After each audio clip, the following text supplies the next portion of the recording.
Então, pessoal, o que vocês acharam da prova aí? Vocês estão presentes? Eu achei boa. Tranquilo, né? A minha foi tranquila também. Fernanda? Mesma coisa. Tranquilo, né? Física de partículas é uma mãe.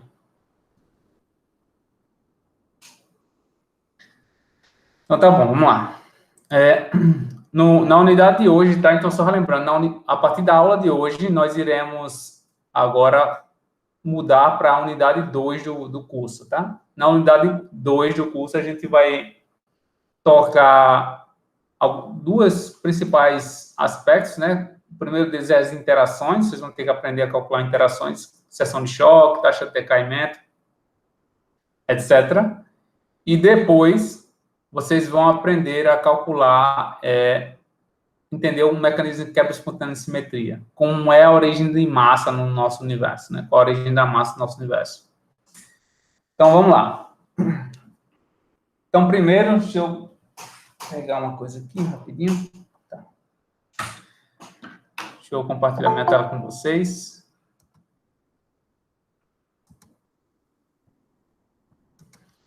Compartilhando.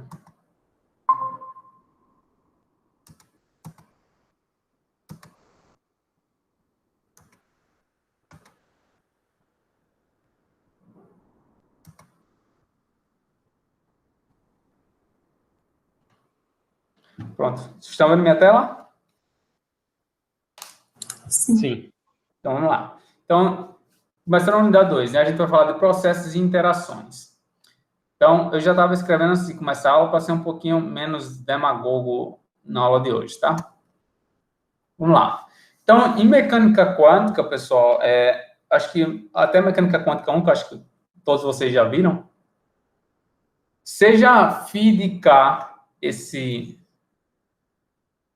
essa função de onda aqui, uma solução da equação de Schrödinger independente do tempo, ou seja, que obedece a esse tipo de equação, né? E que phi de k sejam já as funções de onda normalizadas, né? Ou seja, que o phi de k, phi de j é igual ao delta de kj. Então, se for verdade, se por um acaso eu introduzir, né, uma perturbação a esse meu sistema quântico, essa perturbação do meu sistema quântico eu estou parametrizando ou chamando de H' de x de t, ou seja, agora tem uma dependência temporal. A minha equação de Schrödinger, que agora é Hψ igual a Epsi, né? Você pode, agora vai ser um H, vai ser escrito assim, eu vou escrever aqui, ó. Vou apagar aquela parte aqui. Isso vai ficar assim. Escrever aqui em vermelho. Vou ter um novo H, o total Psi, igual a Psi. Onde esse H total é o H0, que é o hamiltoniano de Schrödinger independente do tempo, mais com sua perturbação temporal. É uma perturbação, tá? Então, ou seja, é um efeito pequeno comparado à solução independente do tempo. Então, a evolução temporal do teu Psi, isso vocês devem ter visto, mecânica quântica, a derivada do Psi é simplesmente a soma do hamiltoniano do teu Psi. Tá? Isso aqui nada mais é do que o meu E, né? Meu E Psi igual a H Psi. Não estou fazendo nada demais. Então, essa seria a minha equação de Schrödinger dependente do tempo. Então, vou destacar que seria dependente do tempo. E aqui, em cima, a que eu tinha anteriormente era independente do tempo. Tá? E essa função de onda Psi e a função de onda Φ estão relacionadas e a solução independente do tempo. Deixa eu só fechar esse WhatsApp que eu estava usando para mandar o link para vocês. Essa minha função de onda dependente do tempo pode ser escrita em termos das funções de onda independente do tempo escrita dessa forma, tá? Onde esses φ de K formam um conjunto completo, né? E esse C de K é que vai dar minha amplitude de transição dependente do tempo. Por quê? Porque o meu H depende do tempo. Então, minha função de onda psi x de t, que descreve o meu sistema dependente do tempo, que é uma solução da equação de Schrödinger dependente do tempo, pode ser escrita em termos das funções independentes do tempo, dessa forma. Agora, vamos entender por que eu estou falando disso, né? Qual a motivação? Porque meu objetivo já vai ser derivar, não completamente, porque o passo maior eu vou pedir na lista de exercícios da unidade 2, para vocês derivarem como é que se calcula a taxa de interação onde uma partícula A vai na partícula BC, por exemplo. Ou A vai em 1 e 2. O que eu quero dizer é um decaimento. Tem esse cálculo de física de partículas, quando você tem uma partícula que decai em duas, toda a formulação matemática é derivada da mecânica quântica. Lembrem-se, a física de partículas nada mais é do que uma fusão da mecânica quântica e da relatividade. Né? Tem como ferramenta matemática a mecânica quântica e a relatividade. Então, quando você pega a mecânica quântica no regime relativístico, você vai ter a ferramenta matemática de física de partículas. Então, aí as ideias são as mesmas, né? Só que são fundidas, né? De alguma forma, ocorre uma fusão entre essas duas áreas. Então, por que eu vou fazer isso? De novo, é só para me calcular a taxa de interação de uma partícula 1 e uma partícula 2, 3, por exemplo. Tá? Esse vai ser o propósito inicial dessa aula. Então, é o seguinte. Então, você pode mostrar, brincando, jogando essa solução aqui, πx de t, lá de volta na equação de Schrödinger, que é dependente do tempo, você pode calcular o C, a derivada do C de f de t. O que é o C de f? Esse C de f está te dando a amplitude, o coeficiente de amplitude, para você sair, o teu estado quântico, sair do estado I para o estado F. Aí, você tem I e F. I inicial, F final. E C final é a amplitude para que seu sistema, ou amplitude de transição, para que seu sistema esteja no estado F. E eu estou calculando a derivada temporal desse F. A derivada temporal desse F é dada por isso aqui, tá? Isso é só brincar, jogar de volta lá na equação de Schrödinger, usando essa notação de brackets, você vai achar isso. Isso é uma conta super trivial. Sabendo que essa exponencial aqui, ó, de EF menos EI sobre T, nada mais vem daqui, ó, tá? Você tem o F e o I, então você vai ter um EF e um EI aqui, nas exponenciais, e usando a notação do cochete, você acha isso aqui bem trivial.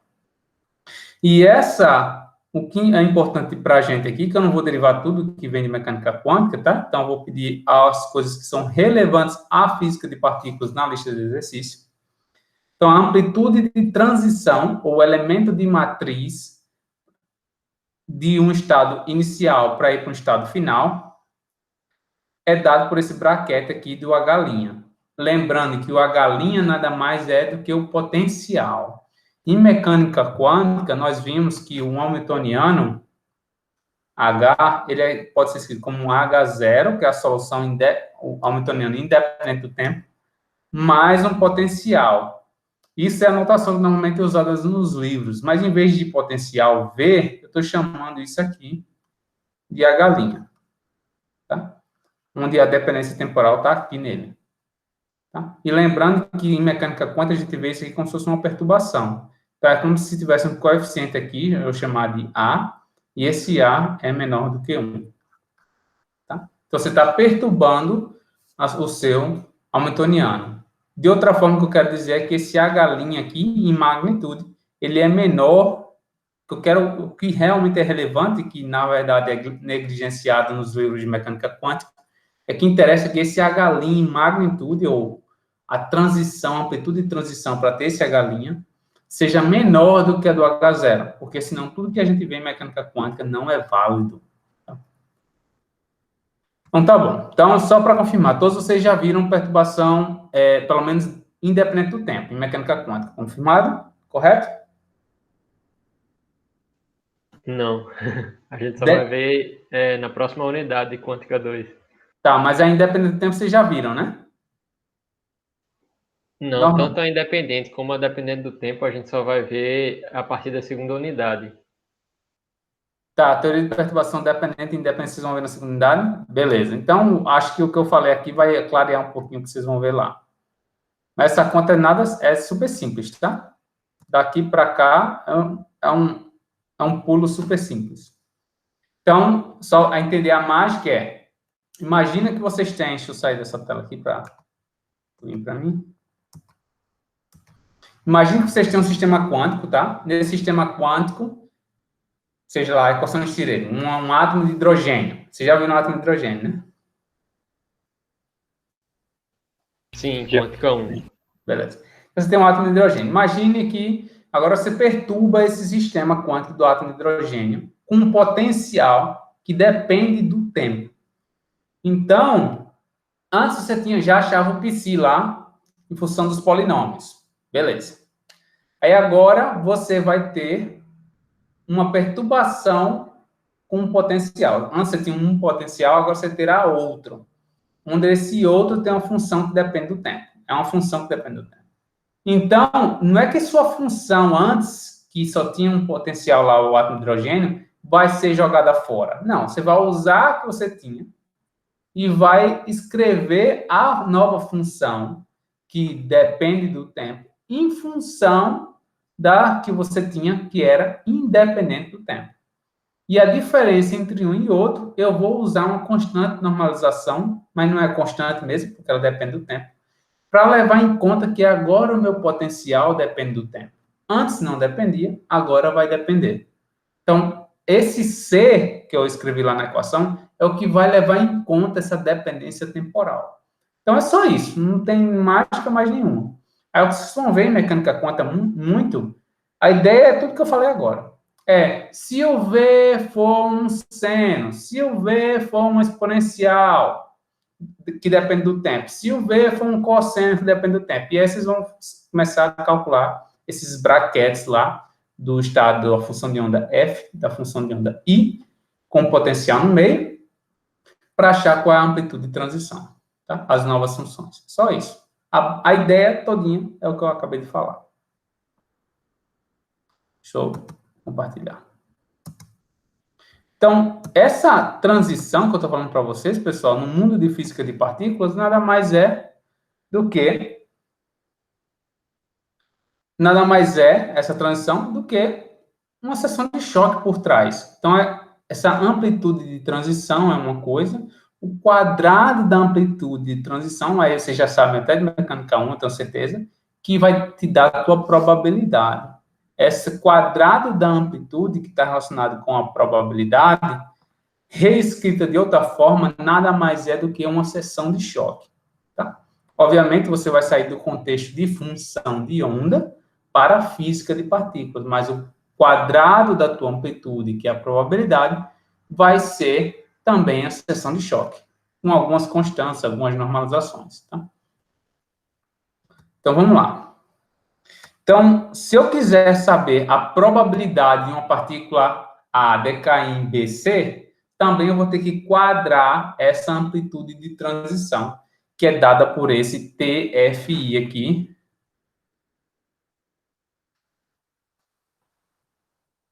Tá? Então, esse TFI, isso aqui é a minha amplitude de transição, tá? Ou seja, você pega o potencial que está no meio, faz o bracket da função de onda FI, e você acha a amplitude de transição. Isso aqui que eu estou escrevendo a vocês, vocês vão achar idêntico. Qual livro que vocês estão adotando em mecânica quântica? É o Griffiths ou não? É o Cohen. Pronto, o Cohen vai usar brackets. Então, vocês vão ver exatamente o que eu estou dizendo aí. Então, vamos lá. Então, aí vai estar na lista de exercícios de vocês, como sair desse mundo de mecânica quântica para o mundo de partículas. E esse TFI aqui, essa cara aqui, ó, isso aqui é a taxa de transição, é a probabilidade de transição, tá? De uma partícula A decair numa partícula 1 e 2, ou BC, se você quiser. Essa taxa de transição Esse exercício está todo feito no livro texto, tá? No livro do Thompson. Está todo feito lá, quase todos os passos estão lá. Tá? Então, é uma das questões que eu vou pedir na lista de vocês. Estou dizendo até onde vocês vão achar uma boa parte. Estou falando isso porque é importante que vocês entendam essa dedução. Tá? Eu não vou fazer essa dedução, porque é só matemática. Então, deixa eu diminuir o zoom aqui. Vocês vão começar a notar que os quadros, né? Nesse caso aqui, a tela vai começar a ficar pequena, tá? Para o que a gente vai fazer. Vai começar as contas mesmo, para valer. Então, a taxa de transição, ou seja, a probabilidade de uma partícula A decair numa partícula 1 e 2, vai ser a integral no espaço de fase. Esse espaço de fase aqui, ó, vocês já viram mecânica estatística, não já? Ou não? Hein, pessoal? A gente tá vendo agora. Tá vendo agora? Então, tá bom. Vocês vão ver em mecânica estatística que a integral no espaço de fase de uma partícula no volume de momento P e energia E no volume V é dado por isso aqui, ó. O que eu coloquei como os seus retângulos aqui. Isso aqui é o chamado espaço de fase de uma partícula no volume V de momento P e energia E. É dado por isso aqui. Então, é como se fosse o A pode decair em 1 e 2. Mas a partícula 1 pode ter diferentes momentos lineares, diferentes energias. A partícula 2 pode ter diferentes momentos, diferentes energias. Então, tem que levar em conta todos os espaços de possibilidades. Esse espaço de fase de possibilidades no espaço de momento e energia é dado por esses retângulos aí, tá? E essas deltas que aparecem aqui são simplesmente garantindo conservação de energia a momento. Como vocês podem ver, eu tenho delta 3 no momento. Olha, como PA tem que ser necessariamente igual a P1 mais P2, então por isso que tem uma delta de PA menos P1 menos P2. Tá? Porque PA tem que ser igual a P1 mais P2. Né? E tá ao cubo, porque eu tenho 3 dimensões de momento, x, y, z. Enquanto na energia eu só tenho uma dimensão, que é a energia. Então, tem a energia x, y, z. Só tem uma delta só, não está delta ao cubo. E aqui está garantindo que a energia de A é igual à energia de E1 mais E2. Tá? É isso que está garantindo. Né? Então, essas deltas implicam em conservação de energia e momento. E esse aqui é o espaço de fase das possibilidades. Aqui são as constantes que aparecem lá na conta, vocês vão ver. E esse MFI é nada mais relacionado com aquele TFI lá que eu mostrei, mais ao quadrado, tá? Aqui o TFI, ó. E essas constantes aqui, ó, essas energias são constantes de normalização, que tem a ver com esses mesmos 2E1 aqui, tá vendo? 2E1, 2E2 aqui, ó, 2E1, 2E2, 2E1, 2EA. Por isso que esse aparece aqui multiplicando também, tá? Para matar com esses denominadores. Isso vem tudo com espaço de fase. Vocês vão deduzir isso, está na lista. Então, acho que seria meia hora, 35 minutos de conta só para deduzir essa fórmula aí. Tá aí explicando. Né? Então, lembrando que esse gama é a probabilidade de uma partícula, esse FI é de uma partícula A e uma partícula 1, 2. FI significa de um estado inicial I arbitrário e para um estado final F arbitrário. Mas em que situação eu estou interessado? No A, 1 e 2. Então, a pergunta que o Vinícius poderia fazer seria, olha, Farinaldo, e se fosse A decaindo 1, 2 e 3? Se fosse decair 1, 2 e 3, o que é que ia mudar? Ia mudar que ia ter aqui o dP3, D3, P3, sobre 2, π ao cubo, 2E3. Aqui apareceu menos P3 e aqui apareceu menos E3 e acabou. Se fosse 4, a mesma coisa. 5, 6, 7, o que fosse. Tá? Então, você pode generalizar para qualquer tipo de decaimento. Tá? Você tem um decaindo em várias coisas. E aí, vocês vão ver, já acho que no final da aula de hoje, como é que começa a se calcular esse delta MF. Vou falar já já o que ele é. Como vocês sabem, está relacionado à transição, né? Essa amplitude de transição. Mas como é ao quadrado, vai dar a probabilidade, tá? Então, vamos lá. Se essa partícula A, como a gente sempre, pessoal, eu acho que eu perguntei isso em sala de aula. em sala de aula, né? Durante uma das aulas, videoaulas, eu perguntei se uma partícula A de massa 10, vamos supor, pode ela decair numa partícula de massa 5 e 5? Pode. Se for uma partícula de massa 10, pode decair numa partícula de massa 5 e outra 10, onde a massa total dá 15. Aí vocês ficaram, não, pode não. Aí eu disse, e se o momento da partícula A lá, mãe, for muito, muito grande, pode agora ela decair numa partícula de massa 5 e 10? Aí alguém ficou, acho que talvez, né? Se tiver um momento, mas não é assim que funciona, porque você sempre pode ir para o referencial de centro de massa, que nesse caso significa o referencial de repouso da partícula mãe, da partícula A, nesse caso, onde ela não tem, né, nenhum momento, ou seja, só existe a sua energia de repouso. Então, se a soma das massas das partículas finais não forem no mínimo, no máximo, né, igual a da partícula mãe, esse decaimento não vai ocorrer. Se for, tem que ser no mínimo, qualquer valor, mas no máximo igual à massa da partícula mãe, tá? Por conservação da energia. Então, se você ir no referencial de repouso, onde o momento do A dá zero, você pode reescrever aquela equação lá que eu escrevi bem grandona, em termos dessa equação aqui bem simplesinha. Que essa é a equação que nós usamos. É Px, P estrela está aqui definida, ó. É 1 sobre 2ma, lembrando que ma é a partícula mãe, né? A decaindo em 1 e 2. Por isso que tem aqui M1, M2, M1, M2. Isso só vai depender da massa do A, e esse MFI vai dar a minha amplitude de transição ao quadrado, né? Lembrando que o MFI está relacionado ao TFI. TFI é a tua amplitude de transição, ao quadrado vai estar relacionado à tua probabilidade. E esse d ômega aqui, ômega é o mesmo ômega do espaço de fase em coordenadas esféricas, né? Tá? O mesmo que vai dar o nosso d cosseno, praticamente, quando você integrar no φ. E tem um quarto π. Vai dar esse d ômega, se tiver só d ômega, vai dar quarto π, em coordenadas esféricas. Então, isso é a tua probabilidade de um estado inicial I ir para um estado final F. Tá? Esse é o gama, para casos de decaimento. Então, se eu quiser saber o tempo de vida do muon, tempo de vida do tal, que foi uma das coisas que eu falei lá, ó, o muon decai dessa forma, o tal decai dessa forma.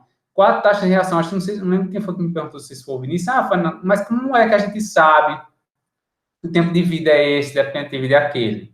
Só depende das propriedades das partículas, como você pode ver aqui, ó. Depende no que ele está decaindo, da massa do produto final, depende da massa inicial, beleza? Depende da massa das partículas finais. E vai depender também desse camarada aqui. Vocês vão ver o que é esse camarada, tá? Esse camarada aqui, a MFI ao quadrado, né? Que é a amplitude de transição ao quadrado, vai incluir as propriedades dessas partículas A, 1 e 2, tá? Então, por isso que decaimentos diferentes conduzem a taxas de transição, probabilidades de transição, ou tempos de vida diferentes. O tempo de vida, pessoal, de uma partícula nada mais é tal, é 1 sobre gama. Então, se você sabe calcular o gama, aqui eu estou dando massas e esse MFI, que é o que a gente vai calcular, isso aqui é fácil, né? Só jogar as massas, fazer diferença, colocar o quadrado, tirar a raiz, isso é moleza. Todo problema em calcular uma taxa, uma probabilidade de decaimento, esse gama FI, reside no cálculo desse M ao quadrado aqui, ó. Que a gente vai ver como calcular ele, tá? Uma vez que eu calculei tudo isso, eu faço o inverso dele, eu acho o tempo de vida da partícula. Então, assim que eu sei qual é o tempo de vida do muon, o tempo de vida do nêutron, o tempo de vida de qualquer outra partícula. Alguma dúvida até então?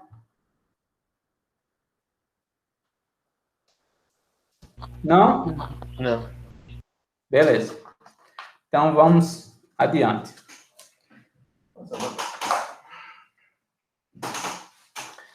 Vamos agora, uma das questões também da lista que eu vou pedir para vocês é o seguinte. Dada a equação de Klein-Gordon e dada a equação de Dirac, quais são as correntes conservadas? O que é conservado na equação de Klein-Gordon e o que é conservado na equação de Dirac na presença de uma interação, na presença de um potencial? O que é conservado, tá? Vou pedir isso na lista. E eu vou falar um pouquinho um pedaço disso aqui, mas falando especificamente da equação de Klein-Gordon. Olhem só. Vamos entender o que é esse... O propósito agora é entender o que é esse MFI, tá? No mundo de partículas, né? Eu falei no mundo de mecânica quântica, é o cochete do potencial, ou do teu hamiltoniano dependente do tempo. Agora, no mundo de física de partículas, como é que a gente calcula esse MFI? Então, todo o cálculo, a complicação todinha dos cálculos vai estar em calcular esse MFI. O resto é mais trivial, tá? Então, vamos lá. E a gente vai fazer isso várias vezes. Para diferentes processos, para vocês ficarem craques nisso, tá?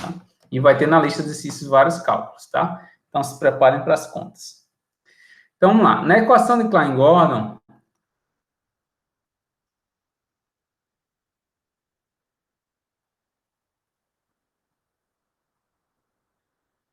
não, peraí. Deixa eu colocar já em derivada. dmi menos m2 φ igual a zero. Então, dmi menos m2 φ igual a zero seria a equação de Klein-Gordon, né? Como vocês sabem, a equação de Klein-Gordon é a equação que descreve uma partícula com spin zero, tá? Sem spin. Então, vamos lá. Eu vou até falar para vocês que eu esqueci, a prova de vocês já está corrigida, a lista também. As notas também já tem em mãos, só falta colocar no sistema, tá? E já, acho que na próxima aula, talvez eu coloque no sistema. Então, vamos lá. Então, vocês já viram o chamado acoplamento mínimo, pessoal, ou não? Vinícius já deve ter visto, mas o resto, já viu? Não. Não? Então, o chamado acoplamento mínimo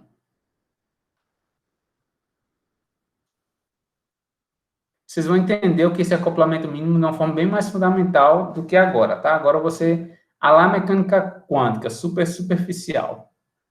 Então, acoplamento mínimo. O que é esse chamado acoplamento mínimo? Acoplamento mínimo é você mudar o teu momento ou a tua derivada, né? Porque esse dmi é um momento, né? Em mecânica quântica, é um operador. Para incluir ou, de alguma forma, acrescentar, né, o fato que o teu campo está sujeito a um campo eletromagnético. Você imagina se teu fio for, sei lá, teu fio não pode ser um elétrico, porque o elétrico tem spin, né? Mas se teu campo for um fio escalar, que ele está sujeito a um campo eletromagnético. Como é que a equação de movimento dele muda na presença de um campo eletromagnético? Porque antes ele era uma partícula livre, que é essa equação aqui. Essa equação, lembra, separa uma partícula livre, né? Para uma partícula livre. E na presença de um potencial, o que é que acontece? Aí a forma de descrever isso, sem ir em muitos detalhes, a lá mecânica quântica, é fazer com que esse teu dmi, ele deixe de ser o teu dmi, vai ser um dmi, deixa eu usar a notação aqui igual, mais mi. O que quer dizer isso? Ele está fazendo é que o teu momento vai ser o teu momento que você tinha antes, mas mi. O que é isso, tá? Mi, como vocês sabem, nada mais é o teu potencial vetor que tem dentro dele, né? O quê? O que é que tem dentro do potencial mi, pessoal? Hein, Fernanda?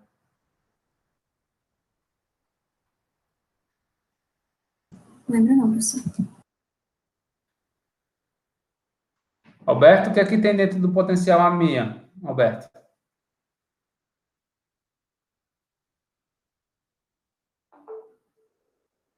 O ami zero é igual a quem? Oi?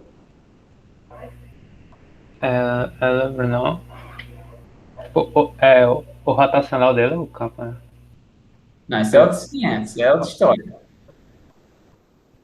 Então não Eu sei. vou perguntar a cada um. João Vitor, diga aí, João Vitor. Tem o potencial escalar e o potencial vetor do eletromagnetismo.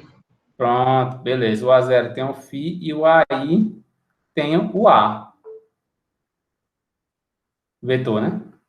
O AX, Y, Z. Vou chamar aqui de o A1 tem o AX, o A2, o AY e o A3, o AZ. Tá?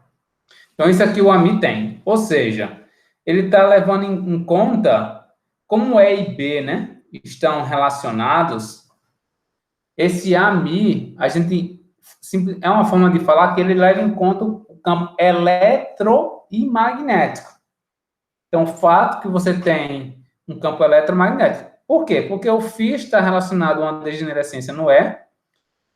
Talvez vocês não saibam exatamente as invariâncias de gauge, porque vai ser uma aula extra que eu vou falar, né? Eu perguntei para vocês se vocês já viram isso em relatividade, vocês não viram isso em relatividade, não viram isso em mecânica quântica, né? Não viram isso em elétron 1, se bem que no Griffiths de elétron 1, ele fala de invariância de gauge, talvez o professor não falou sobre isso, né?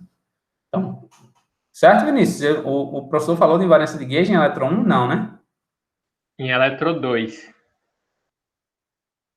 Em eletro 2? Falou, né? Beleza. Teve uma parte que a gente viu as equações de Maxwell expressas na forma de potencial, que fica, no caso, parecido com a equação de Klein-Gordon, só com a massa zero, né, no caso. Isso, beleza. Pronto, isso é o pessoal que está fazendo eletro 2 comigo agora, eles vão ver isso também, de um jeito ou de outro. Tá?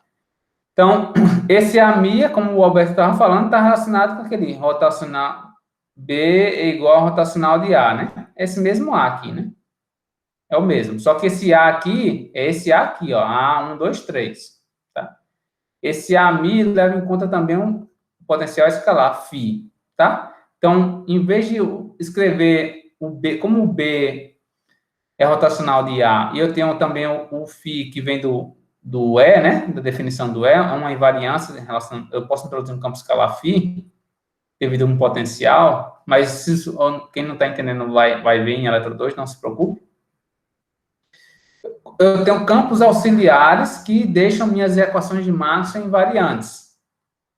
Em vez de estar carregando B e E, eu simplesmente chamo φ e A de AMI e incluo todos eles, o φ e as três componentes do A, de uma vez só. Então, ter AMI significa levar em conta a presença de um campo eletromagnético. Tá? Certo, Fernanda? Certo. Dúvida? Não. Então, vamos lá. Então, isso é o chamado acoplamento mínimo. É quando você tem uma partícula na presença do campo eletromagnético, você muda a tua derivada ou o teu momento deslocado dessa forma aqui. Tá? Aí vocês vão ver. Então, o que, é que você está fazendo? Vamos lá. Então, deixa eu escrever assim. Então, minha equação, na verdade, isso aqui é escrito assim, se a anotação que escreve assim, I. Porque o momento tem esse I aqui. Então, olha só. Se isso for verdade, então eu pego a equação do Klein-Gordon aqui em cima, onde esse dmi, cada dmi desse é deslocado dessa forma aqui, ó, e jogo essa equação aqui em cima. O que a gente vai achar é que, então, substituindo, né, essa equação aqui em cima, o que a gente acha é que dmi menos m2 φ vai dar igual a menos v φ, onde esse v vai ser menos IE dmi AMI mais AMI dmi menos E ao quadrado. Então, cada demi desse vai ser deslocado disso, né? Ó. Então, eu vou ter isso aqui ao quadrado. Então, por isso que vai ter aparecer dmi ao quadrado, vai aparecer a ao quadrado e vai aparecer os termos que comutam, né? Dmi com ami e ami com dmi. Tá aqui. Então, tem um ami com dmi e ami ao quadrado. Na verdade, só fiz substituir, né? Um desse dmi aqui e dmi é igual a i dmi mais é ami. Ou seja, se eu multiplicar por i, vai ficar menos i é ami. Então, ou seja, dmi é igual a dmi menos i é ami. E é isso daqui que eu jogo aqui. Ao quadrado, vai aparecer esses termos aqui. Tá? Então, o que significa isso? Então, quando você inclui a presença de um campo eletromagnético parametrizado por esse seu campo AMI, tua equação de Klein-Gordon é mudada, você tinha partícula livre, agora tem a presença de um campo. Por que esse campo apareceu? Porque você introduziu esse campo AMI. Tá? Então, agora vamos voltar para lá, para aquele análogo que eu fiz ainda agora. Aquela minha amplitude de transição TFI era menos I, cochete, né? Era o cochete, F, a galinha, I, né? Agora eu vou reescrever isso na forma integral. Menos I, integral do meu φF estrela de x, V de x, que é o meu a galinha, φ1, φ de x, integral em d4x. Isso vai dar o quê? O meu TFI vai dar I integral de F estrela. Agora, o que é meu potencial? É esse potencial que está aqui, cochei aqui em cima. Aí eu vou escrever ele assim, ó. E é um sinal de menos, eu vou matar com o sinal de menos que tem aqui. Tem sinal de menos aqui e tem sinal de menos aqui. Vai ficar I é AMI, DMI, mais DMI, AMI, φI, D4x. Tá? Então, daqui, pessoal, vocês podem mostrar que um desses termos, usando aquele termo, usando o teorema de Stokes, sabendo que a integral de superfície, porque esse DMI aqui é como se fosse teu divergente, a integral de superfície no infinito vai a zero. Você reescreve STFI aqui, isso é um pulo que eu não estou fazendo, tá? Vai dar menos I integral de J FI mi a mi D4x. Onde quem é esse JFI? É simplesmente o que está aqui, ó. Basicamente. Esse JFI mi vai dar menos I Φ estrela dmi Φ menos dmi Φ estrela Φ. Então, o que é esse JAMI, pessoal? Não entendo. Vocês vão provar na lista de exercício que a equação de Klein-Gordon conduz, na presença de um campo, ela aí conduz, ainda assim, a uma corrente conservada. Essa corrente conservada, ou seja, é um observável, é uma coisa que você consegue mensurar. É esse JMI aqui. E vocês também vão mostrar que na presença de um campo eletromagnético, como é que eu faço, professor? É só introduzir aquele acoplamento mínimo lá que eu falei. De onde vem isso? Vocês vão entender na unidade 3. Talvez no final da unidade 2, depende de como a gente progredir as aulas, tá? Então, vocês vão entender a origem mesmo por trás de tudo isso. Tudo isso tem que estar por trás de invariância de Gauge. Mas vocês vão saber que tanto a equação de Dirac quanto a equação de Klein-Gordon estão atrelados, associados a uma corrente conservada. A corrente conservada vinda oriunda da equação de Klein-Gordon, essa corrente aqui, que envolve os campos e suas derivadas, enquanto, tá? Só estou me adiantando aqui, enquanto, para a equação de Dirac, a corrente conservada, vocês vão mostrar nesse exercício, que é Jmi é igual a Psi barra gama mi Psi. Então, para a equação de Klein-Gordon, vai ser essa. Essa aqui é associada à equação de Klein-Gordon. E essa daqui, a equação de Dirac. Então, são correntes conservadas. Note que em ambas delas aparece a carga elétrica. E E. O que significa que a carga elétrica é sempre conservada. Por que eu estou dizendo isso, pessoal? Porque por trás dessa conta toda tem um fato que dmi, jmi é igual a zero. Se dmi, jmi é igual a zero, se eu aplicar um dmi aqui, em vermelho, tudo isso, dá um dmi aqui, deixa eu olha essa parte final. Aplicar um dmi aqui, nesse. Isso só vai ser zero se o E for constante, certo?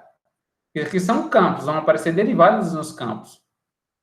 Esse E aqui tem que ser também uma constante. Porque esse J1000, vocês vão ver que ele já é uma corrente conservada. Se esse E fosse também uma coisa que dependesse de uma função de qualquer forma, eu teria derivada de E, uma derivada do produto. Derivada de E vezes isso tudo, que está aqui, mais a E vezes a derivada disso tudo. Mas a derivada todo isso que está aqui entre parênteses é zero já. Vocês vão provar isso. Então, se esse dmi é conservado, é porque o E tem que ser uma constante. E o mesmo vai se aplicar para esse aqui. Vou perguntar para vocês já viram a equação de Euler-Lagrange, correto? Sim. Então, essas derivadas aqui, essas correntes conservadas, vêm simplesmente pegando a equação do movimento e usando o teorema de Nether, ou, vocês vão ver, tá? Eu vou dar, na lista de exercícios, eu vou dar os passos que vocês têm que fazer para chegar a essa conclusão, tá? Porque vocês não vão achar tão fácil assim no livro a dedução disso aqui, não. Bem bonitinha, não. Vai ver jogado no livro aqui, no outro livro aqui, meio que espalhado. Então, é o seguinte. Então, tanto a equação de Klein-Gordon quanto a equação de Dirac estão associadas a correntes conservadas. Em ambas delas aparecem a carga elétrica.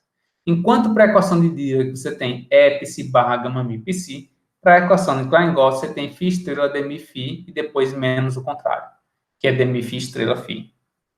Então, essa é a forma que eu guardo na minha cabeça, tá? A equação de Klein-Gordon está associada a uma corrente conservada, onde é φ estrela dmi φ, aí eu faço o inverso, menos dφ estrela φ, enquanto para a equação de Dirac é Psi barra gama mi Psi. Então, tá bom. Aí, agora, eu estou dizendo para vocês que essa corrente aqui é isso, né? Ó, φ estrela, dmi φ, menos dmi φ estrela φ. Vamos lá. Então, agora vamos pegar, vocês vão entender agora porque eu estou falando toda essa parte no começo. Como é que ficaria? A solução da equação de Klein-Gordon, vocês já viram? Solução da equação de Klein-Gordon.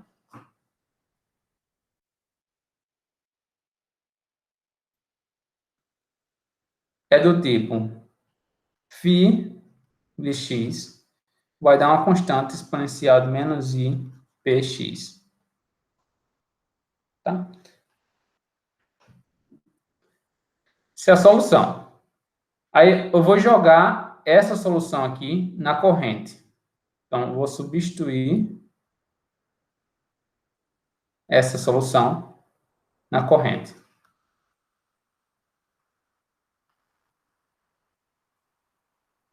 Na corrente. Vou ligar um ar-condicionado aqui.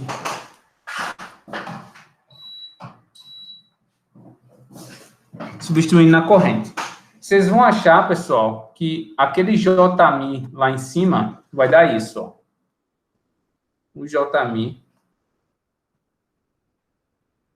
de Fi vai dar menos E NI, NF, PI mais PF, exponencial de I, PF, menos PI de X.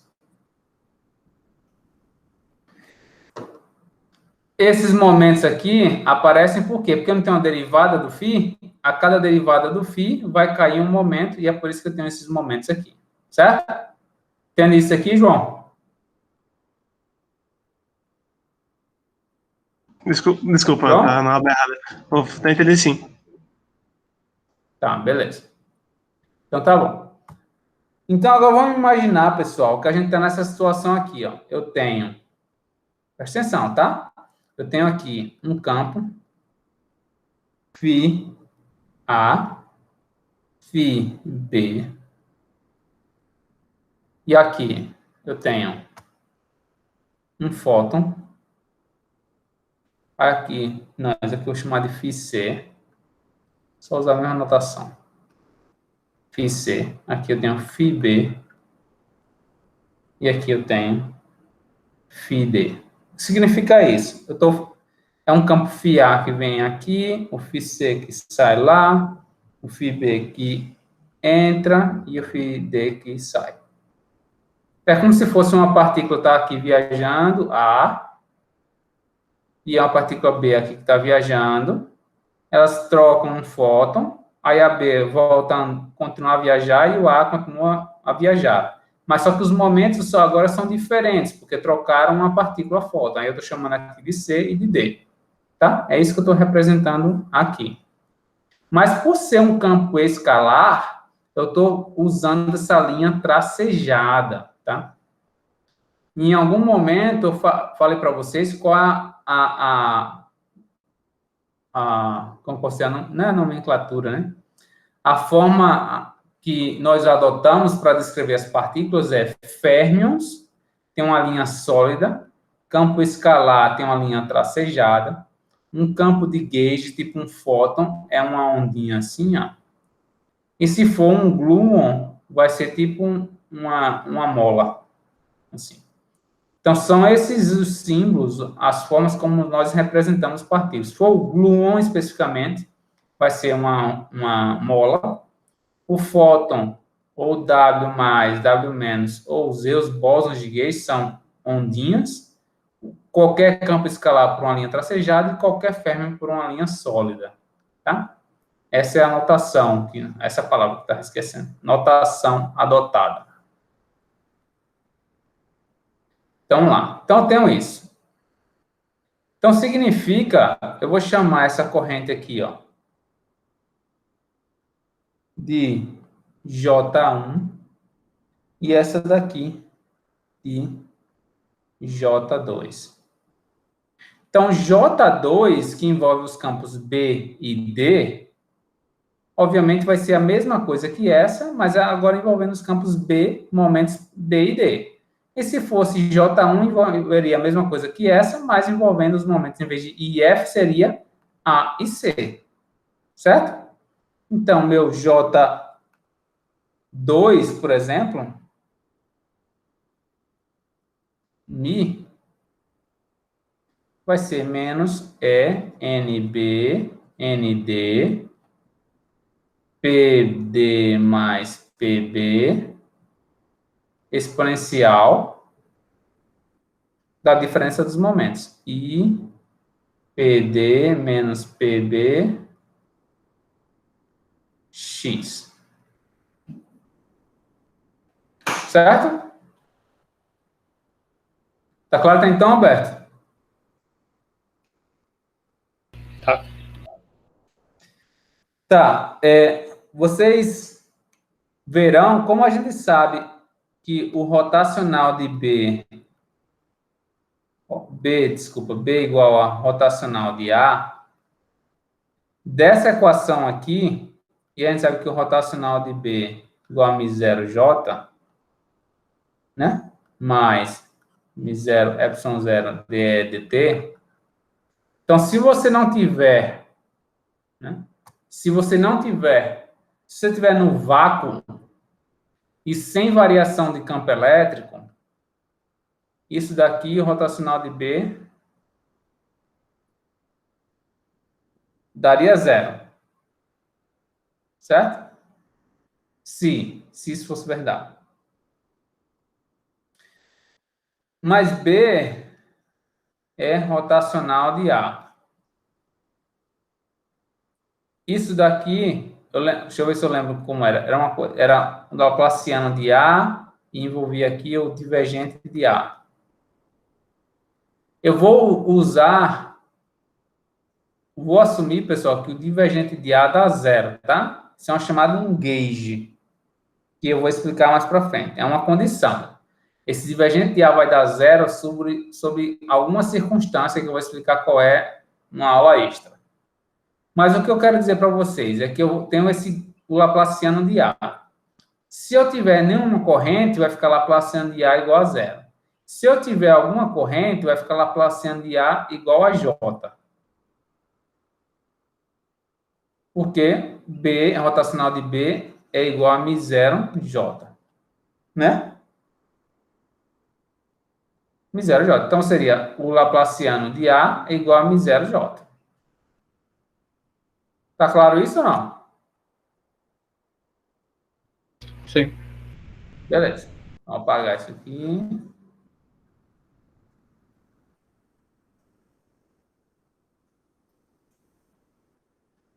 Então, se você tiver uma corrente, que é o que a gente tá entendendo esse J como sendo uma corrente, tá? Uma corrente conservada, a gente vai escrever isso como sendo assim, ó. Isso daqui tem que ser obedecido. O laplaciano de A. Em vez de usar o μ0, eu vou chamar o μ0 ε0 igual a 1, tá? Então, vou ter que o laplaciano de A igual a J. J seria a corrente conservada. Então, eu posso fazer tanto para o J2 como para o J1. Porque o que chega aqui, sai aqui. Então, laplaciano de A igual a J2. Posso fazer para o J1 também, não vai mudar nada. Olhem só. Se eu pegar o que é o laplaciano ao quadrado, vai ter duas derivadas. Do quê? De uma coisa que é uma exponencial assim, né? E P menos P, X, né? Eu vou chamar de Q. QX. E vai ter o laplaciano ao quadrado é uma coisa assim, né? Aqui. Esse A aqui. Esse J. Ó, tanto o A como... Lembre-se, o A obedece também à equação de Klein-Gordon, tá? A diferença é que ele tem spin. A equação de Klein-Gordon, ela descreve partículas de spin zero. Mas a equação de Klein-Gordon modificada um pouquinho é a chamada equação de Proca. A gente vai ver isso no final do curso. Eu pedi até na prova de vocês para mostrar que os fermions de Dirac, eles também obedecem à equação de Klein-Gordon, apesar de ter spin. Mas cada componente de um spinor, ele deve sim obedecer à equação de Klein-Gordon.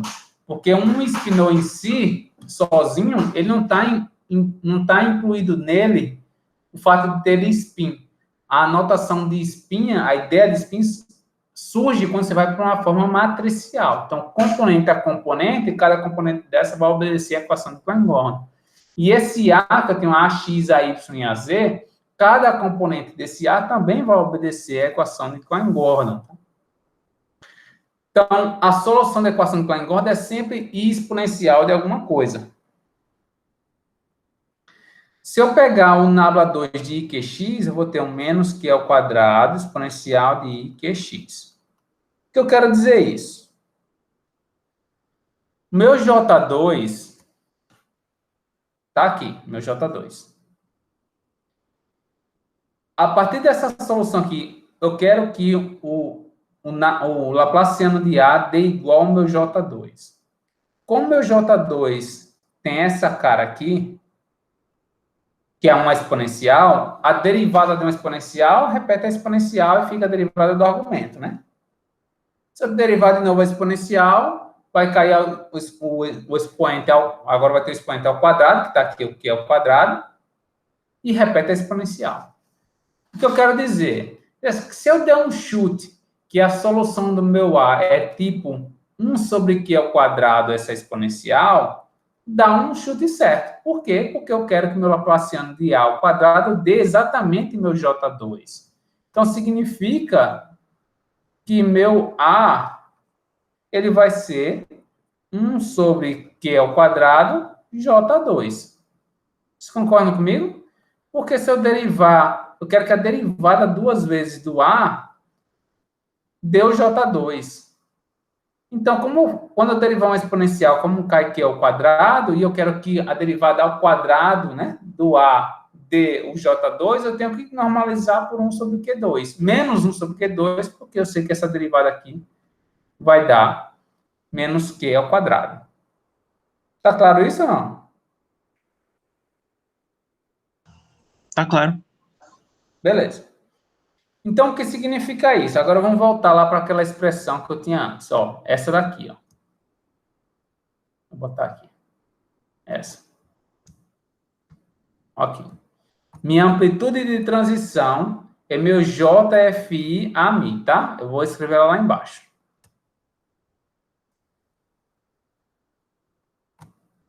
Então, meu TFI, portanto, né? Meu TFI vai dar menos I, né? Integral de JMI a mi D4x. Só que quem é o J conservado? J conservado é aquele que eu botei agora, né? Que é tem os φ e as derivadas dos φ, né? Certo? E o AMI, quem é um A? O A é o quê? É 1 sobre Q ao quadrado J2. Eu vou deixar do jeito que está aqui, ó. Isso aqui vai ficar. Onde tem um A, eu vou substituir por isso aqui, ó. 1 sobre Q ao quadrado J2. Então, isso daqui é idêntico a menos I integral, isso é como se fosse meu J1, mi, de x, 1 sobre Q ao quadrado, que é meu AMI, vezes J2. J2, mi, de x, D4x. Então, o que significa isso? Olhem só. Então, minha amplitude de transição, se eu quiser calcular ela, lembra que o meu MFI está relacionado ao meu TFI, certo? Então, se eu quiser calcular minha amplitude de transição, o que é que eu tenho que fazer? Eu pego a corrente 1 e num sanduíche desse 1 sobre Q ao quadrado, corrente 2. Então, se eu quiser calcular a amplitude de transição de um estado inicial para o estado final, eu faço um sanduíche, né? Faço corrente 1, corrente 2, e no meio eu coloco esse 1 sobre Q ao quadrado. Quem é esse 1 sobre Q ao quadrado? É o meu AMI. Sai de onde? Sai da solução dele, a equação de movimento que ele obedece, que é Laplaciano ao quadrado, ou Laplaciano de AMI igual a J2. E daí eu achei essa solução que o AMI é 1 sobre Q ao quadrado de J2, está aqui. Então, isso daqui, pessoal, é o que a gente chama, em física de partículas, de propagador. É como se fosse o seguinte, ó, se eu quiser calcular a amplitude de transição tá aqui. Deixa eu fazer. Então, tem um campo aqui, A e C, de momento A e C, eles estão viajando aqui, a partícula φ está viajando. Ela está viajando aqui. Aí, de repente, ela interage trocando um fóton. Por causa de quem? Por causa de um φb que está aqui embaixo. Tem que ter tracejado aqui. E esse φb agora, por ele ter trocado um fóton, também vai passar a ser outro momento, φd. Se eu quiser calcular a transição, ou a amplitude de transição de A e B da origem a C, D, eu vou pegar a corrente aqui E no meio eu vou levar em conta o que foi que aconteceu. Foi um fóton. Ah, tá. Como é que eu descrevo o propagador do fóton? 1 sobre Q ao quadrado. Então, quando a gente vai calcular a amplitude de transição, ou mais para frente, a probabilidade de transição, que é só quadrar isso aí, eu vou pegar as correntes e no meio botar o propagador. Lembrando, o propagador nada mais é do que, de forma bem rápida, é o inverso do operador que atua no teu campo. Vamos entender o que, é que eu estou dizendo aqui. Olha só. Eu vou escrever aqui, tá? O que eu tenho é, olha só, o Laplace sinal ao quadrado de AMI é como se eu estivesse escrevendo dmi A, né?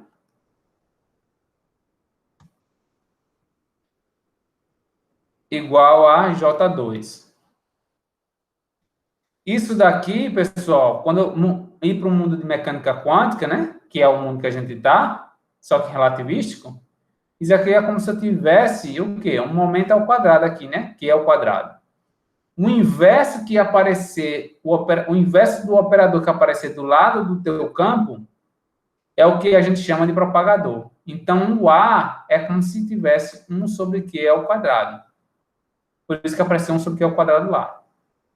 Se o teu campo for uma coisa desse tipo, vamos supor, olhem só, dmi, reparem, viu? Presta atenção.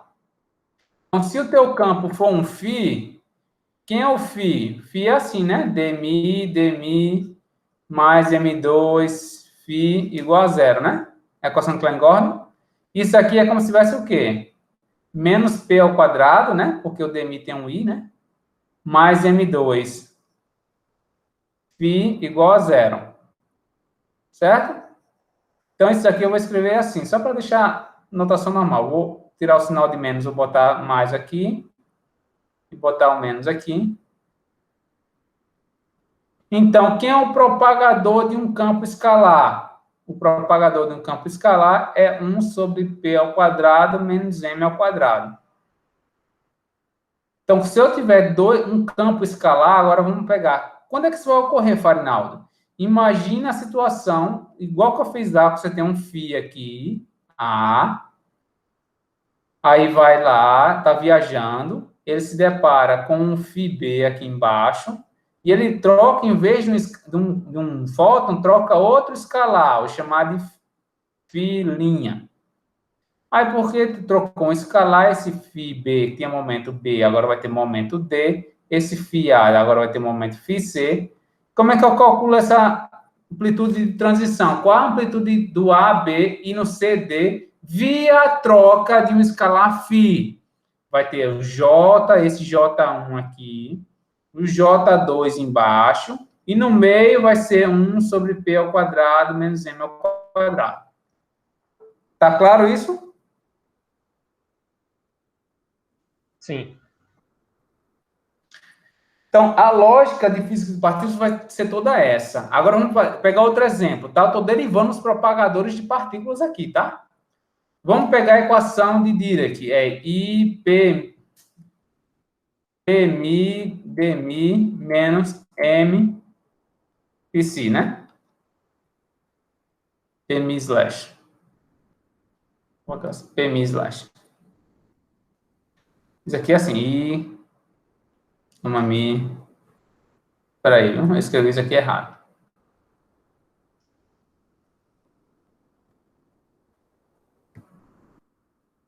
Olha isso aqui. E gama Mi dmi menos M Pc igual a zero, né? Isso daqui é equivalente ao quê? A gama Mi Pmi menos M, tem I aqui não, menos M Pc igual a zero. Só que isso daqui é equivalente ao que eu vou chamar, pessoal, de P slash. P tracinho aqui. Esse P tracinho é idêntico a esse aqui, ó, gama Mi Pmi, contraída. Menos M Pc igual a zero. Então, o propagador de um férmion vai ser 1 sobre P slash menos M. Então, quando é que isso vai aplicar, Farinaldo? Vai aplicar se você, mesma coisa, se você tem, por acaso, um férmio aqui, vou dar um exemplo, que eu fiz até na prova, né? Sem pedir, né? Isso. Era assim, você tem um elétron, outro elétron, sai um fóton. É mais, é menos. Então, como é que vai ser isso? Você vai pegar isso aqui vai ser minha corrente J1, aqui vai ser minha corrente J2, e no meio eu tenho um propagador que é um fóton. Então, eu vou ter, quando eu for calcular minha amplitude de transição, eu vou ter J1, J2, e no meio vai ficar 1 sobre P/-M. Tá claro? No caso, esse gama-mi é uma matriz, aí eu teria que fazer a inversa matricial. Vocês vão aprender isso. Certo. Mas a ideia entenderam, né? Sim. E só respondendo rapidamente, Vinícius, que você faz isso aqui, você multiplica e divide por P/mais M. Aí aqui vai sair, essa matriz desaparece embaixo. Ah, certo. Ok. Porque P/-menos M vezes P/mais M vai dar P ao quadrado menos M ao quadrado. Então, a matriz desaparece. Então, entenderam, né? Então, beleza. Então, essa é a ideia de se calcular uma amplitude de transição. E se eu quiser calcular a probabilidade? A gente vai quadrar esse resultado que vai ter aí. Então, pessoal, olhem só. Então, vamos lá. Vamos voltar para o que tem aqui. Eu tenho isso, né? Isso eu chamei de propagador. Vamos continuar, né? Vocês entenderam. Então, isso daqui, agora eu vou apagar. Aí, ó, continuando. Isso vai dar igual, vai dar igual a menos I. Quem é J1? J1 é NA, ó, J1 é NaNC, né? NaNC. Aí vai ter o exponencial de PC e PA. E o J2 vai ser NBND. E vai ter a exponencial de PB e PD. Certo? Só que essas integrais de PA e PC, PB e PD, numa integral em D4x, isso dá nada mais do que a minha delta. Que é a delta em quê? Em 4, delta 4, da conservação dos momentos. Que é PC mais PD, ou PD mais PC, seja igual a PB menos PA. Vou explicar. E aqui eu vou chamar de... Agora tem um 2π a quarta aqui, na verdade, na definição da linha delta de Dirac. Do meu M. Agora vamos lá. De onde veio esse PC mais PD? Olha para cá, pessoal. Se o momento desse fóton aqui for Q, que vocês concordam que é PC menos PA, Alberto? Você concorda, Alberto? Que o momento que esse fóton está carregando aqui, esse, é PC menos PA? Hein, Alberto?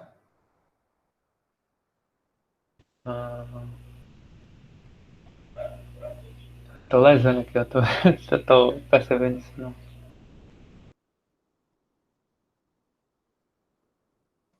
Então, o Alberto tá voando aí, viu, Alberto?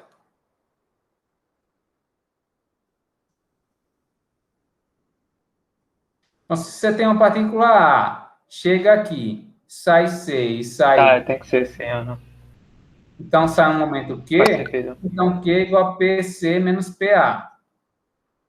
E a mesma coisa aqui. Se você chega com B e sai D, o que vai achar é que o momento do fóton... Você pode fazer a mesma brincadeira, você vai achar que o momento do fóton é PD menos PC. Ou menos PB. ou PD é igual a Q mais PB, né? Ó, esses dois momentos aqui nesse vértice se somam para dar PD. Certo? Eu tenho isso, ó. Chegando B, chegando Q e saindo D. Então, Q mais B igual a D. Então, B mais Q igual a PD. Se Q é igual a Q, obviamente, então PB menos PD menos PB é igual a PC menos PA.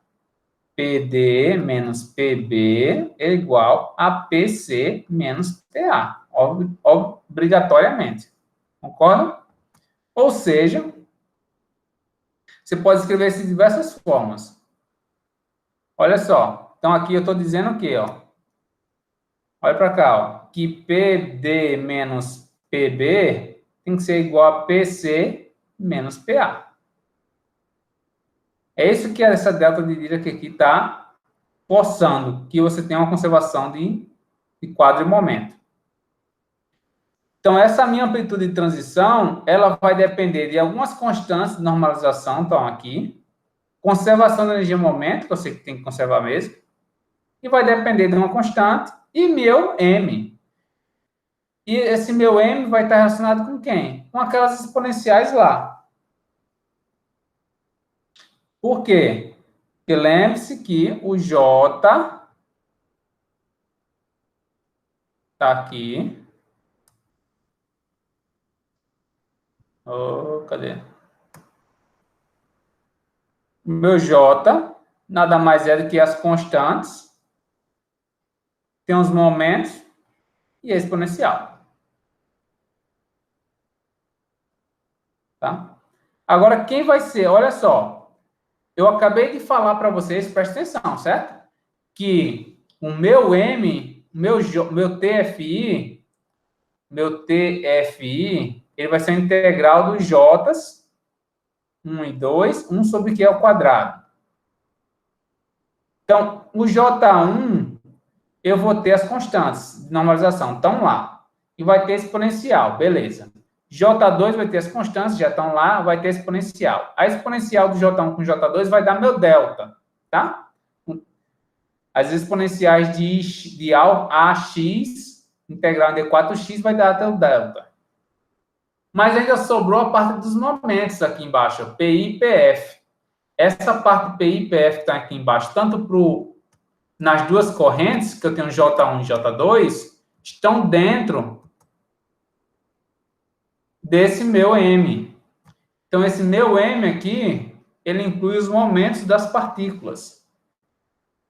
Aí a gente chama esse I, esse M aqui, ó, a gente define assim, ó, menos IM vai dar IE. É só uma convenção, tá? Tá vendo esse menos I aqui, ó? Menos IE, PA mais PC. Por que PA mais PC? Porque a corrente que eu tenho é A e C. Isso vem do J1. E depois eu vou ter PB e PD. Então, eu tenho PA, PC, Mi.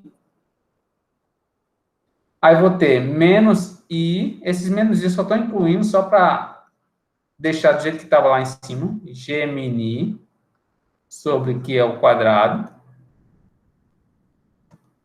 E agora da corrente J2, eu vou ter assim. IE, PB mais PD, Ni, pronto. Então, aqui vem meu J2, aqui está o meu J1. Eu incluí de propósito esse Gemini, só para garantir que esses dois estão contraídos, tá? Eu poderia deixar aqui Mi e Mi aqui embaixo, estaria ok, não tem problema nenhum, e daria o Gemini, tá? Então, o Q ao quadrado eu deixei dentro do M, nota que ele não está aqui aparecendo aqui em cima, ele não aparece em nenhum canto. E só isso. Então, eu só reescrevi o TFI em função de um M, depende disso. Note como esses caras são quadrimomentos, né? Esse M aqui, estão contraídos, né? Tem uma contração de Lorentz, aqui estão contraídos, né? Isso é um invariante de Lorentz. O que eu tenho aqui é como se fosse PA Mi, PB Mi. Vou chamar de outra letra para não confundir. Sei lá, P Fernanda Mi, P Vinícius Mi. Isso aqui é um invariante de Lorentz. Então, os momentos estão contraídos. É por essa razão que esse M é conhecido como amplitude invariante. E a lógica que eu usei para vocês, no caso do AMI, que vai dar esse propagador aqui, 1 sobre Q2, também se aplica quando você tiver um Fermi como propagador, quando você tiver um escalar como propagador, quando você tiver um Gluon como propagador. Essa mesma lógica vai se aplicar. O que vai mudar é a cara desse M, quão complicado ele vai ser. Atenção! Como aqui eu tenho escalares, eu não tenho espinores, a minha função, a minha solução da equação de Klein-Gordon é constante exponencial. Então, aquela exponencial, quando tira a derivada dela, vai cair o momento. Então, a única coisa que aparece é momento. A exponencial vai servir para a conservação da energia no momento, que é representada pelo delta. Quando eu estiver tratando de espinores, a minha corrente não vai mais ser, minha solução da equação de Dirac não é N exponencial, é espinor vezes a exponencial. Então, o espinor U ou V vai aparecer aí no M, tá? Então, essa vai ser a grande diferença entre quando você está tratando de escalares e quando você está tratando de fermions. Vai estar tudo incluído na cara da tua amplitude invariante. Tá claro isso aí, pessoal?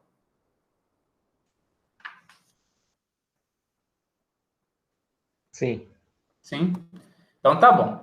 Então, a mesma lógica que eu usei para vocês para mostrar que a relação entre o gama FI e o M, né, ao quadrado, vocês também vão mostrar na lista que eu vou passar que você pode usar essa mesma lógica para a seção de choque. A tua seção de choque vai dar 1 sobre 64 π ao quadrado S, vou falar o que é isso, PF sobre PI módulo de M ao quadrado. O que é a seção de choque aqui? Lembre-se, amplitude é como você tem o A, essa taxa de reação, taxa de decaimento é A indo em 1, 2. Essa seção de choque aqui é quando você tem o A, escrevi em azul, você tem o A mais B indo em 1, 2, ou CD, se você quiser, tanto faz.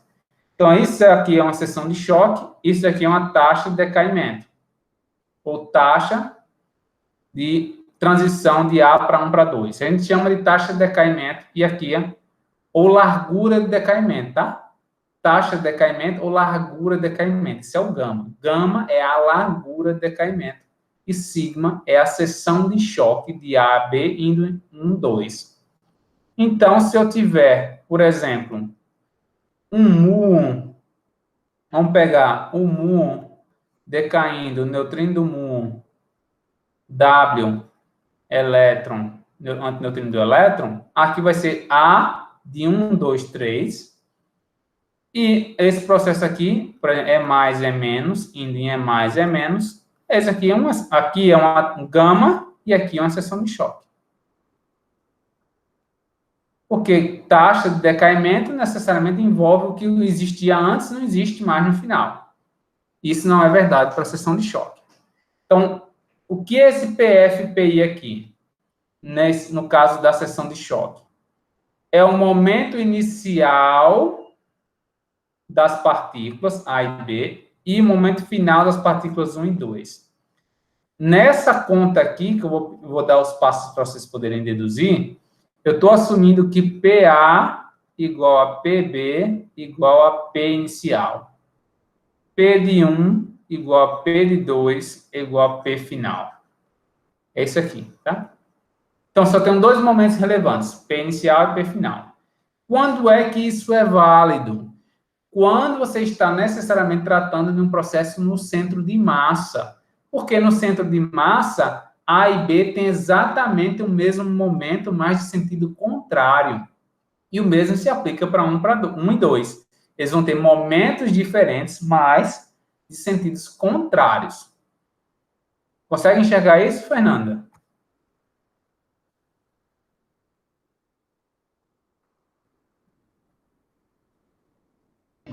Eu só acho que a Fernanda caiu. Caiu? Alberto, você consegue enxergar isso, Alberto? Uhum. Beleza. Então, pronto. Vocês vão deduzir. Agora, o que a gente vai fazer agora é um cálculo de um processo para vocês poderem começar a entender, tá? Vamos calcular o caso em que... Deixa eu ver aqui. Um processo chamado elétron-elétron indo em elétron-elétron. Começar a esquentar as coisas aqui. Vamos lá. Fazer um cálculo. Vou começar, né? Porque eu acho que eu não termino nem tão cedo. Um cálculo de seção de choque.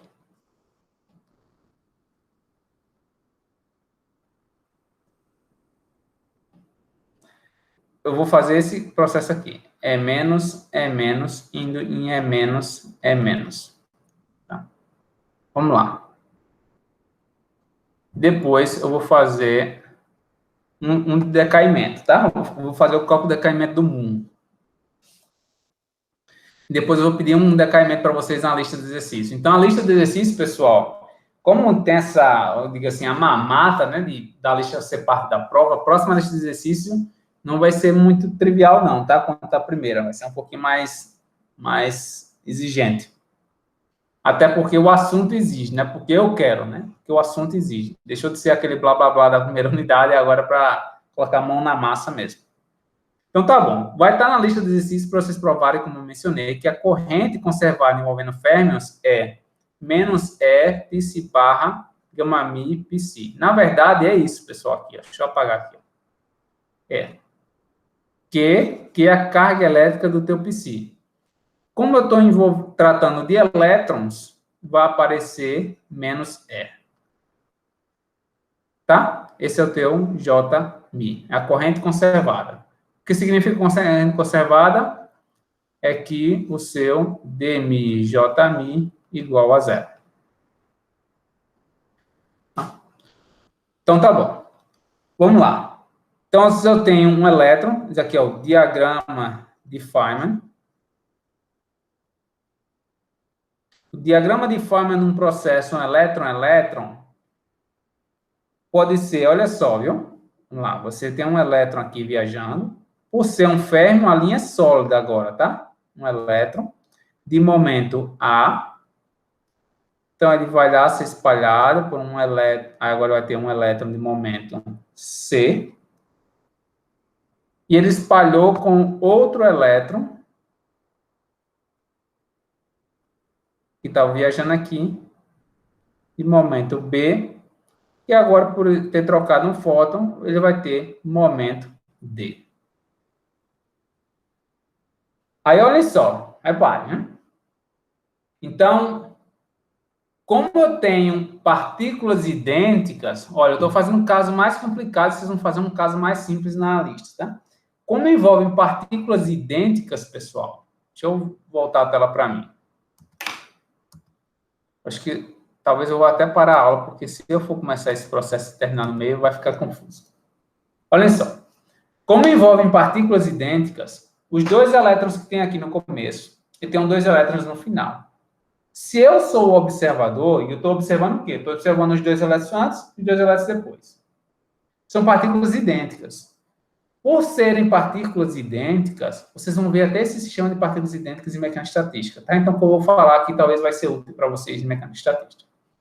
A gente tem que levar em conta que eu não sei se esse elétron que está aqui é o que veio aqui de cima, ou se esse elétron que veio aqui de cima, ou que veio aqui de baixo.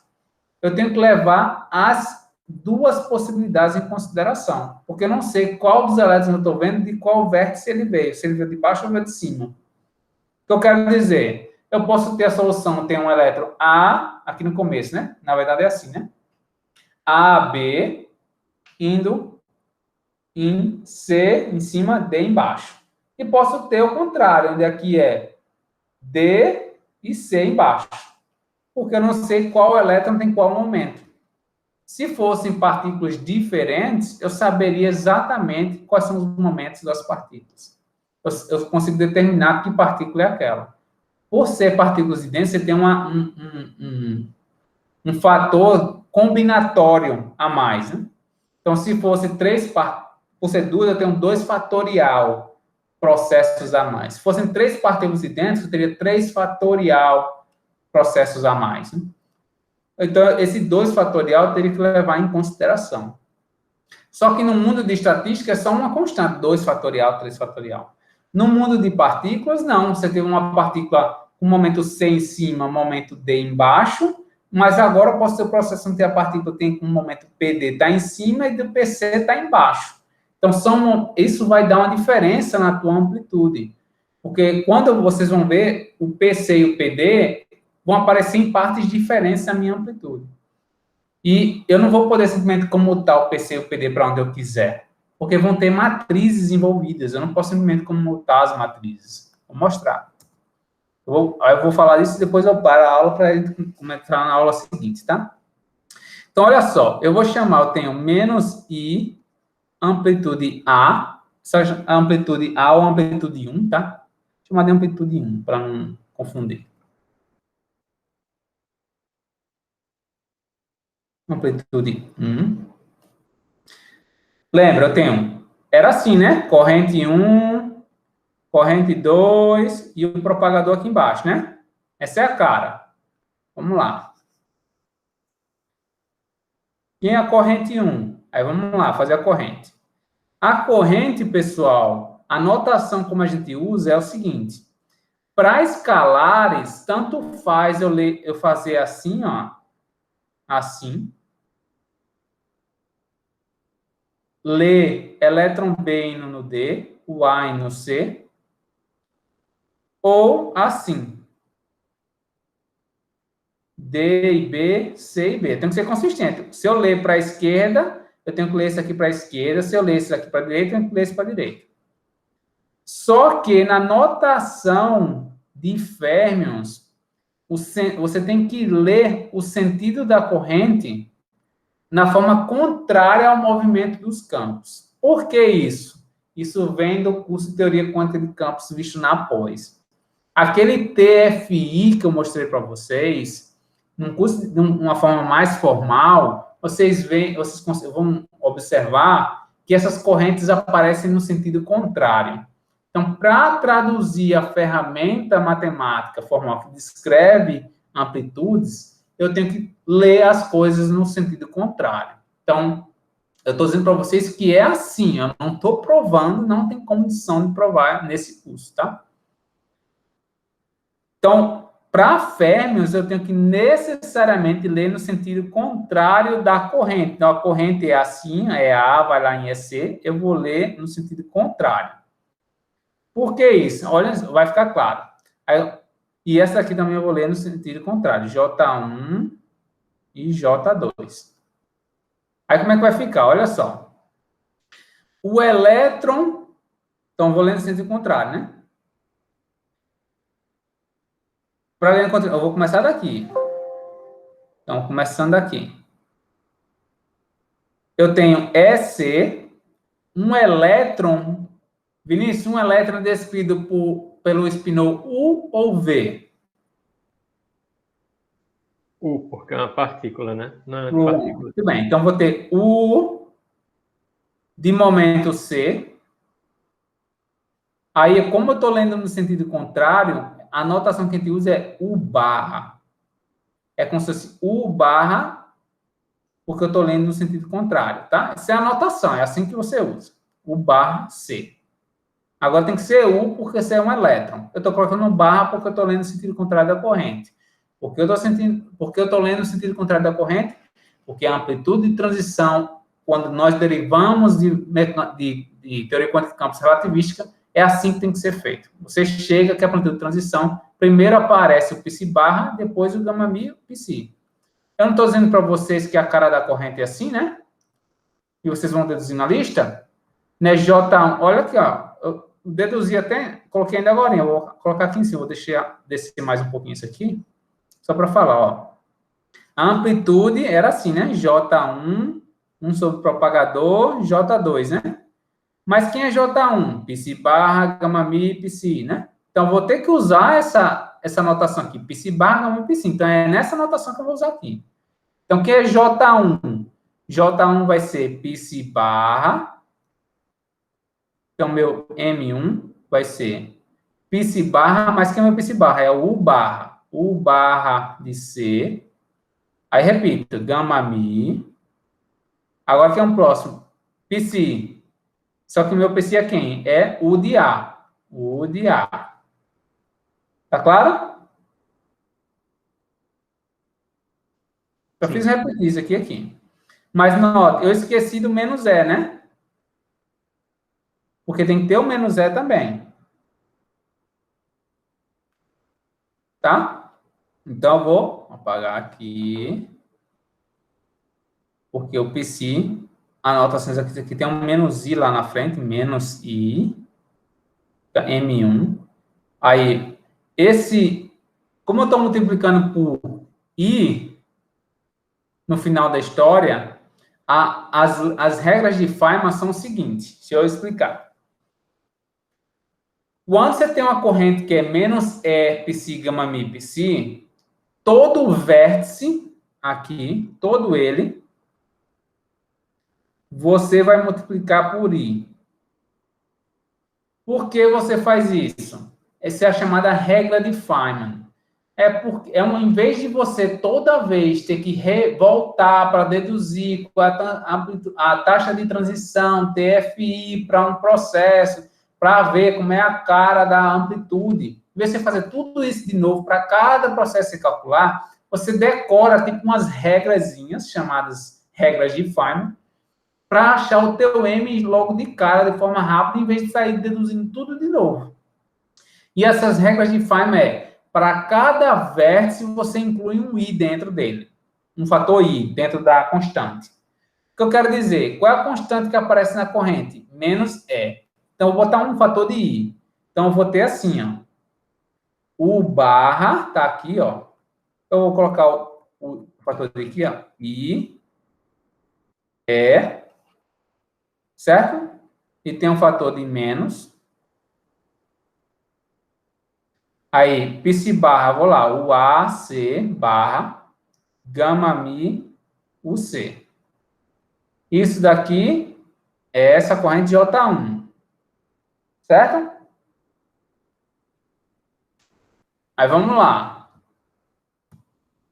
Aí, eu vou ter agora o propagador. O propagador, vocês viram já. Que é o G mini sobre Q ao quadrado. Por que eu estou colocando G mini? Porque aqui está mi, eu vou botar o outro ni aqui só para reforçar para vocês que eu estou contraindo os índices, tá? Mas, de novo, eu tenho que colocar em tudo que é vértice um fator de i. Então, vou colocar um fator de i aqui também. I. Aí, agora eu vou para a corrente 2, J2. A corrente J2 está aqui. Vou começar com E barra D, né? No sentido contrário. Então, E barra vai ser U barra de momento D. Aí, esqueci o fator IE de novo. Então, vai ter menos IE. Aí, agora eu volto. U barra D. Gama, esse gama ni em cima. Aí, o próximo vai ser U B. Tá claro que eu fiz ou não? Hein, Humberto? Tá. Davi? Davi não tá aí não, né? Não. Então, vamos lá. Tá claro isso aí? Tá claro, Vinícius? No caso, se um deles fosse um pósitron, eu ia botar um V, né? Ao invés de um U. Isso. É só isso que muda. Em vez de U, vai sair um V. Certo, tá bom. Tá claro? Aí agora eu vou fazer, na próxima aula, eu vou fazer o menos I M2. Onde agora esse M2 aqui vai ser D e aqui vai ser C. Então é só trocar o D por C aqui. Note como eu estou trocando o D por C, você vai ver que a amplitude não é exatamente igual, né? Porque aqui é uma matriz, isso aqui é uma matriz.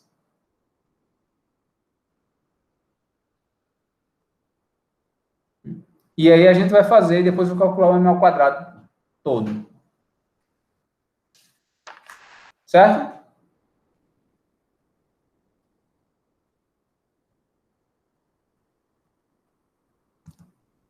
Certo, pessoal? Sim. Beleza. professor.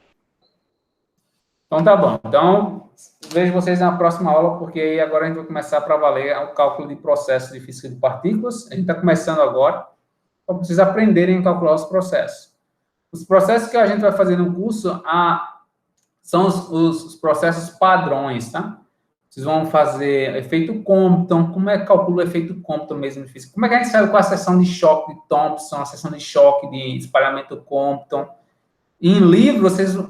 Acho que no Griffiths de mecânica quântica dá a seção de choque não, acho que no Griffiths não sei se na parte de Eletro 2, que ainda não cheguei ainda lá, ele dá a seção de choque do espalhamento Thomson, do espalhamento Compton. Em qualquer livro que você for estudar que tiver em relatividade, eu acho que não. Eles sempre dão seção de choque de Thomson, seção de choque de Compton. Essa seção de choque é tida do nada. E vocês vão aprender a deduzir essas seções de choque. E para deduzir a seção de choque, tem que ter esse passo a passo. Primeiro, como uma corrente, como é que se escreve uma corrente, como é que se escreve uma amplitude invariante, que é esse M. E com essa amplitude invariante, depois a gente vai dar o salto, que é para calcular a seção de choque. Eu já dei a expressão para as seções de choque para vocês, então a gente no final vai fazer um cálculo ao quadrado. Vou fazer uma integral. Então vai ter uma seção, um M, que vocês vão ver que não é difícil de calcular, é uma receita de bolo.